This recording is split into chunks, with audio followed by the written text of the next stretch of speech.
Hi అండి. అందరికీ నమస్కారం. Welcome to my channel. ఈ వీడియోలో ఏపీ ట్రెజరీ అండ్ అకౌంట్స్ శాఖ వారి ఆదేశాలండి. ఇలా చేస్తే పెన్షన్ ఆపివేస్తున్నారు. మరి పూర్తి వివరాలు వీడియోలో తెలుసుకుందాం. వీడియోని ఎక్కడే గాని స్కిప్ చేయకుండా ఎండ్ వరకు చూడండి. అప్పుడే ఇన్ఫర్మేషన్ పూర్తిగా అర్థమవుతుంది. వీడియో చూస్తున్న ప్రతి ఒక్కరు వీడియోకి లైక్ చేయండి ఫ్రెండ్స్. వీడియోని తోటి పెన్షనర్ మిత్రులతో అయితే షేర్ చేయండి. కొత్తగా మన ఛానల్ చూస్తున్నవారు సబ్స్క్రైబ్ చేసుకోకుంటే వెంటనే మన ఛానల్ అయితే సబ్స్క్రైబ్ చేసుకోండి. దీని ద్వారా నేను చేసే లేటెస్ట్ వీడియోస్ అన్నీ మీ వరకు రీచ్ అవుతాయి.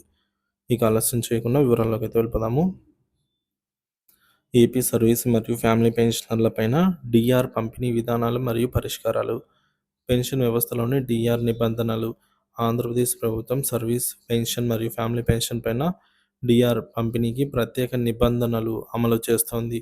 దీని ప్రకారం ఒకవేళ వ్యక్తి 2 పెన్షన్లు తీసుకుంటున్నట్లయితే, అంటే ఒకటి సర్వీస్ మరొకటి ఫ్యామిలీ పెన్షను, కేవలం ఒక పెన్షన్పై మాత్రమే డిఆర్ చెల్లించాలి.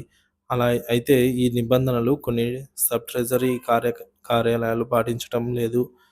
సో, దీనివల్ల అనేక సమస్యలు వెలుగులోకి వచ్చాయి. డిఆర్ పంపిణీలో అసమర్థతలు. 2 పెన్షన్లపై డిఆర్ చెల్లింపులు.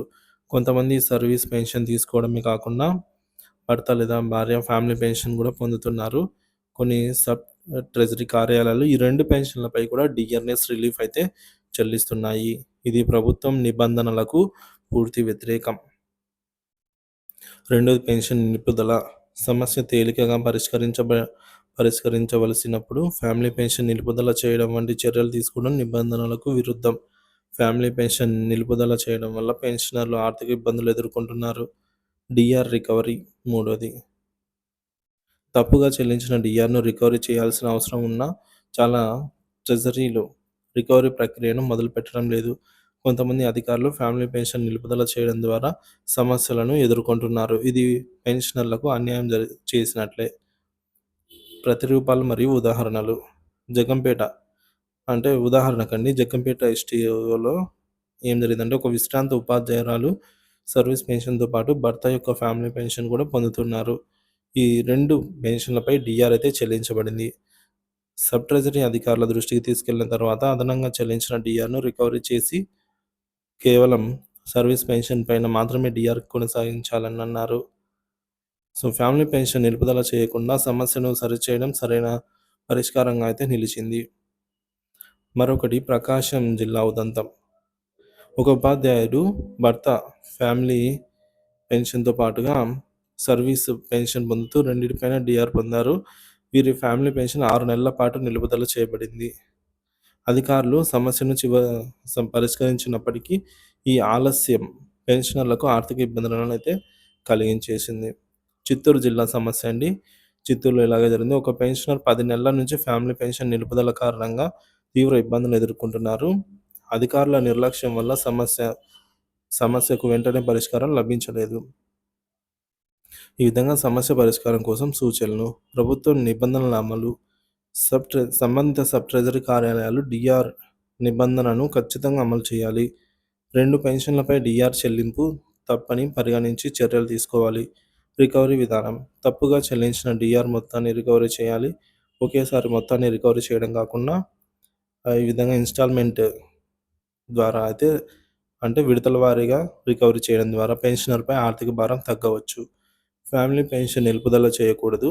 డిఆర్ చెల్లింపు సమస్యను సరిచేయడానికి ఫ్యామిలీ పెన్షన్ నిలుపుదల చేయడం తగదు. ఫ్యామిలీ పెన్షన్ ఆపకుండా సమస్యకు పరిష్కారం చూపాలి. సంఘాల చొరవ. పెన్షనర్ల సంఘాలు, DTA directorate of treasuries and accounts అధికారుల దృష్టికి ఈ విషయాన్ని అయితే తీసుకెళ్లాలి. పెన్షనర్లకు అవసరమైన సహాయం అందించేందుకు చట్టపరమైన చర్యలు తీసుకోవాలి. నియంత్రణ పెంపు. పెన్షన్ మంజూరు ప్రక్రియలో భాగస్వామ్యం ఉన్న ప్రతి సబ్ ట్రెజరీ అధికారికి నిబంధనపై అవగాహన కల్పించాలి. 2 పెన్షన్లకు సంబంధించిన డేటాను ఒకే ప్లాట్ఫామ్ సమీకరించి డిఆర్ మంజూరు తప్పులను నిరోధించవచ్చు. ప్రజల అభిప్రాయాల సేకరణ. పెన్షనర్ల సమస్యలను ప్రభుత్వం దృష్టికి తీసుకెళ్లడం కోసం సంబంధిత సమస్యలను సభ్యులు కామెంట్ సెక్షన్ ద్వారా తెలియజేయచ్చండి. సో, సమస్యలపై చర్చించేందుకు పెన్షనర్ సంఘాలు సమావేశాలు ఏర్పాటు చేయవచ్చు. ఈ సమస్య ప్రభుత్వ నిబంధనల అమలు తీరుపై ప్రశ్నలు లేవనెత్తుతోంది. సబ్ ట్రెజరీ అధికారులు సమర్థవంతంగా మరియు సమయానుసారంగా నిర్ణయాలు తీసుకొని పెన్షనర్లకు మేలు చేయడం ముఖ్యం. ఇతరులు కూడా ఇలాంటి సమస్యలు ఎదుర్కొంటే వీలైనంత త్వరగా సంబంధిత అధికారులకు సమాచారం అందజేయడం అవసరము. పెన్షనర్ హక్కులు, సౌకర్యాలు కాపాడడం ప్రతి అధికారి కర్తవ్యమనైతే భావించవచ్చు.